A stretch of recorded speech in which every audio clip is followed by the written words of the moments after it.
focuses on vulnerable and disadvantaged populations. And that, I think, is a very fundamental difference between what you see in standard kind of impact assessment methodologies that employ economic, social sustainability in processes like the ones the EU have.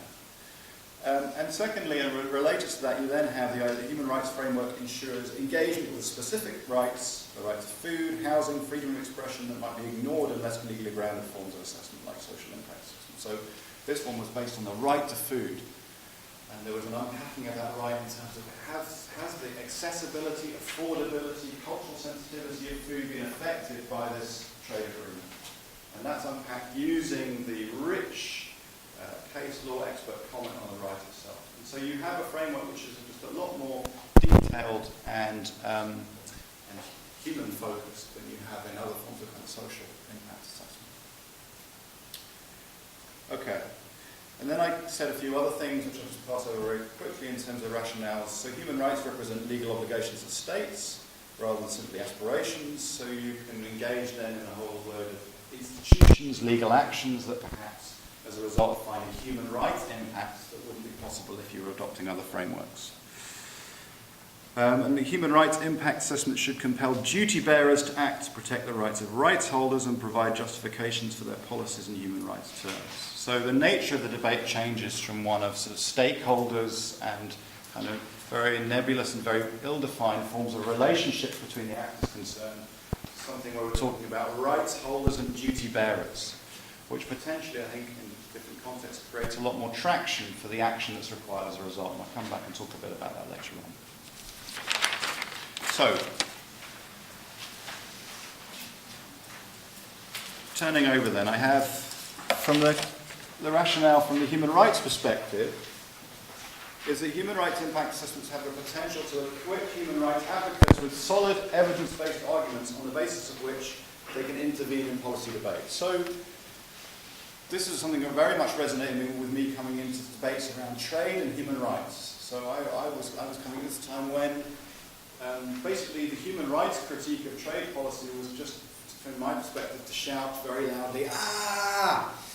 That was the level of the kind of analysis that was going on. This looks terrible, okay? But with no real critique and therefore no sense of what should happen in its place, what the policies might be needed in order to, and no critique in any kind of nuanced fashion of the negatives that were happening in relation to as well as the positives in relation to the agreements.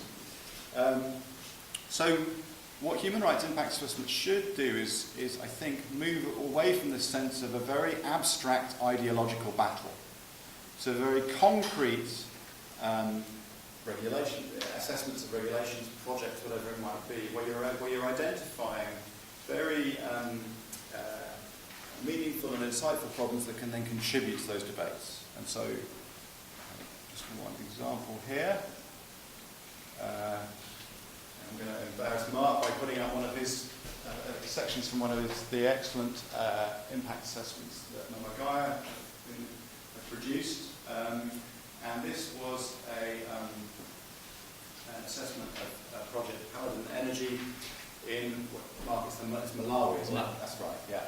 And I think this is a nice example, and I think Mark will say a few more words about it in more detail afterwards, but about the nature of the sometimes unexpected issues that come up, and the ways that issues that wouldn't necessarily be even thought about by the company, the government, or whatever it is, unless the human rights impact assessment has been undertaken. So we have here, to respect human rights, a company must not commit, profit by, or facilitate human rights violations. At the project, this mining project, HIV rates were low by Malawian standards due to the remoteness of the area. The influx of non-locals has sparked a local epidemic. Current conservative estimates for HIV in the squatter village are 12%. Health authorities and senior company management suspect rates are more than double that. So I think what you saw from the human rights impact assessment being undertaken was the uncovering of a kind of human rights problem from a right to health perspective that might otherwise be uncovered, and then a process of engagement between the guy who undertook the assessment and the company itself that led to some really interesting things happening, which maybe Mark could say a few things about. But you can see how that bringing those human rights arguments to a very concrete study allows you to engage in debates about the impacts of these kind of projects that you can't do by just shouting human rights or the right to health in a very abstract way. So that's an advantage. Human rights impact assessment address human rights issues during the process of policy development and reflections on existing practice rather than violations as occurred. And again, I think this is really important from my perspective, looking at it initially at trade and investment law, where often it was judges in trade and investment fora who were making decisions about what human rights are about, right? Because for those lawyers in the room will know that those are the kind of international fora where we have strong forms of dispute resolution, where judges are having the power to make decisions that then countries take seriously. So how do you engage in those kind of debates when you've basically got people coming very much from a trade or investment perspective who don't really understand the kind of human rights issues that are being raised? Well, the idea is to go away and do these kind of impact assessments where you can provide evidence to those decision makers about the nature of the human rights and how they're impacting in the trade and investment company perspectives. That can then, and you're not waiting for the judges themselves to make their own pronouncements. You're engaging at an earlier stage and having an impact. I'm going to, for reasons of time, there are other rationales from a human rights perspective that I talk about. I'll just focus on, the last one on my list there was that human rights have the potential to raise awareness about human rights issues in affected communities and more widely in society. This can increase public debate around the issues raised and the accountability of decision makers. And this is kind of an issue primarily around participation. Right? But generally we think the human rights approach encourages and demands that communities who are affected by projects, by regulations or whatever it might be, are consulted and participate in the process of decision making. This is a very good example, I think, of how that's not automatically the case. So my final comment there is to say that there is, at the moment, a very, very broad range of practice in the field of human rights and impact assessment, and in a lot of cases, and participatory elements of, I think, the one I would flag up most strongly. The practice is not all as good as we want it to be. So some of the participatory methods that we have in terms of human rights and impact assessment actually look quite poor. And so one of the jobs that I want to talk about for academics and those who are involved in thinking about these kind of concepts is to think, well, how do we make these participatory elements better? What can we say about the nature of participation in impact assessment that can help future studies? Again, I'll come back to that at the end. So those are the benefits. I was going to say very quickly, look, just go through, there is a huge range of different practice where human rights impact assessment are taking place. One of the earliest was in relation to development programming. So you've got, this is a publication by NORAD, the Norwegian agency, and they produced a handbook about how to do human rights impact assessment of projects that they were funding. They were wanting their organisations who were receiving NORAD funding to do a human rights impact assessment of those processes. And there's been quite a lot of work in that area, although less recent practice in relation to how you do human rights assessments for funders. Another kind of interesting area where work's been taken is in relation to the right to health. And here we have the Health Rights of Women's Assessment Instrument. And this again is an NGO who produced this instrument, and then it was taken all around the world and was used by civil society groups to do assessments in relation to the health rights of women. Another benefit in relation to this particular study was that it allowed groups in Kenya, Uganda and Malawi, I think it was, to come together using a common methodology. Right?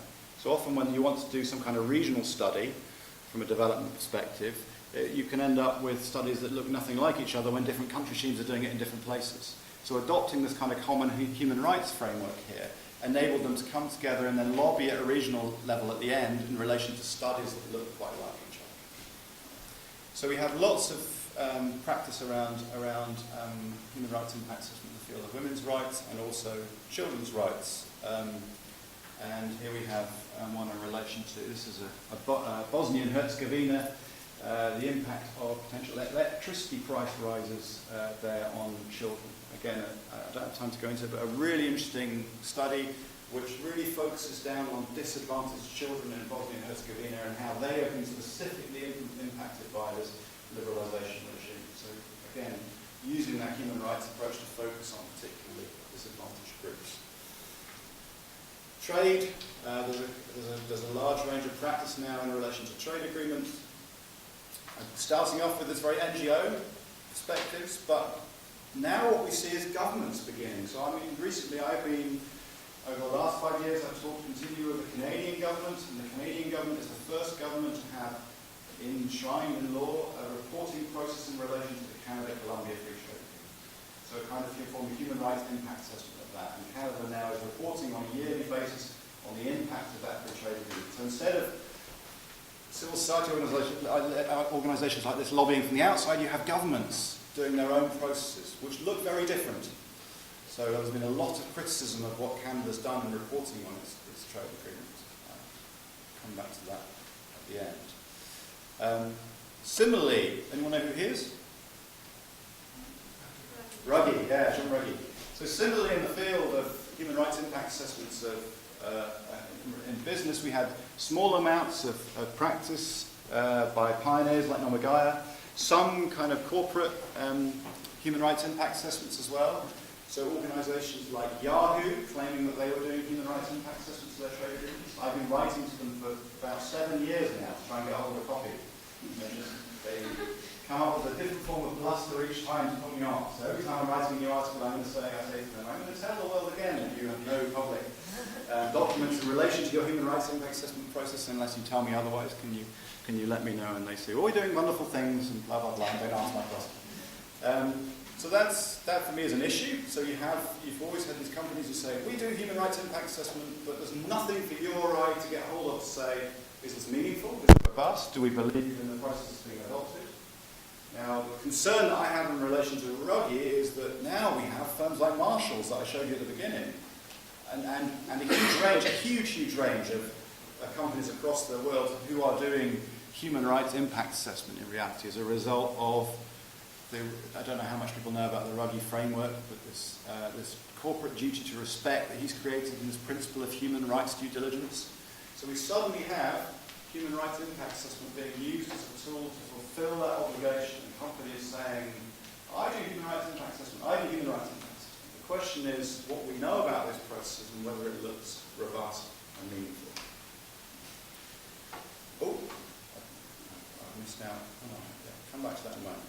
So before I get to that final slide, I just wanted to say, so in the articles I've given you at the end, I lay out what I'm going to tell you in a lot more detail, because this is quite dull in a sense. This is about the nitty-gritty of what a human rights impact assessment process should look like. Okay, so I'm just going to whiz through that in 2 minutes before saying a little bit about the future challenges. So from my understanding of human rights impact assessment and the way it's undertaken in a variety of different fields, there are a certain amount of processes which you can say, 10 minutes left, okay, not doing too badly. In any field, okay? So, and there will be variations in the language we use to describe things, and the Nomagaya's processes will use different languages to describe different elements here, but I think generally we'd agree on that most of these elements are kind of necessary for any kind of impact assessment process. So first of all, so this is the page that you want to follow it. We have a screening stage, right? A preliminary assessment of the proposed policy or programme to determine whether or not a full-scale impact assessment is necessary and which parts to assess. It sounds simple, doesn't it? But you think you've got a 1,000-page trade agreement or a multinational corporation that's operating in 35 different countries and doing all different kinds of things in those places. The idea that you can assess everything in any meaningful sense is just, quite frankly, ridiculous. So one has to choose, one has to prioritise what one assesses. So you have some kind of screening process by which you make decisions about what to assess. So Simon Walker, in his study of the Southern American Free Trade Agreement, decided that intellectual property rights were the part of that agreement to assess in more detail. This screening process is a really, really important. They sound kind of functional, but two things. Some people don't, Marshalls don't look like they've got any kind of screening process. They show that they're doing all their operations all over the world. That will look to me end up inevitably being very superficial. You try and assess everything for its human rights impacts. You end up doing everything very badly. Or you adopt screening processes that allow you to screen out the worst bits. So you need robust screening processes, otherwise the danger is, if you're a company or a government undertaking this, the danger is if you don't adopt a robust process, you end up deciding not to assess the bits where you don't think you're performing that well. So screening processes and the way they happen are really important, and in the articles I've given you at the end there's a lot more detail about what needs to happen for robust screening processes. Then you have a scoping stage, and these are the questions that you need to ask once the decision to undertake a full human rights impact assessment of a particular thing has been undertaken. So at that stage you need to think, what are the potential rights that are engaged here? What are the potential impacts you might be looking for? What's the evidence we need to gather? So you're basically scoping out the entire assessment and thinking what that might look like. Then you've got to gather evidence in relation to what you're investigating, and again, there's only a very limited amount I can say about that because it depends what you're investigating. So the evidence you need to gather to look at a corporate mining project will be very different from the evidence you'll need to gather to look at intellectual property regime in a trade agreement. So if people are interested in exploring any of those particular, got questions about that, I'm quite happy to answer them, but evidence gathering techniques will be different. But you need to have a person-centered approach. So you can't just, I think, one thing I would say is do the kind of generally economic modelling that you might do for other forms of impact assessment. We need to understand what the impacts are on affected communities and populations. And that means doing some groundwork, work on the ground to understand what's happening. Fourth, we then got consultation, procedures for ensuring the voices of those likely to be affected by the policy are heard and taken into account in the human rights impact assessment process. And as I say, meaningful participation and consultation, in all my experience, is incredibly context specific. There are always barriers to it, and one needs to develop, I think there is a need to develop very context specific guidance about what meaningful participation looks like. Fifthly, analysis. So analyse the likely human rights and equality impact of the policy. And this is where there's been a lot of discussion in the human rights community. Because what you've got is the right to health, or the right to food, or the right to life. And we need to translate those rights into kind of indicators of measurement. Indicators of measurement of the policy that will program in question. And so there are big projects at the international level. The UN Office of the High Commissioner for Human Rights, I've given you some references on the last page, creating sets of indicators that can be used for these purposes. Talking about structural process and outcome indicators. Structural indicators in terms of what laws and policies are in place in your countries, process and what you're trying to do in order to mitigate these negative human rights impacts. Outcome, what's the outcome? What does it look like in terms of the right to food of your population that are getting worse effects? So there are all these indicators that are developed, but using them in a sensitive way for the form of the impact assessment is very complex. Again, don't have time to go into it here, but I sit for days at a time in rooms with people trying to develop indicators and then apply them to particular situations. So about a month ago I was sitting in Geneva for 2 days talking about the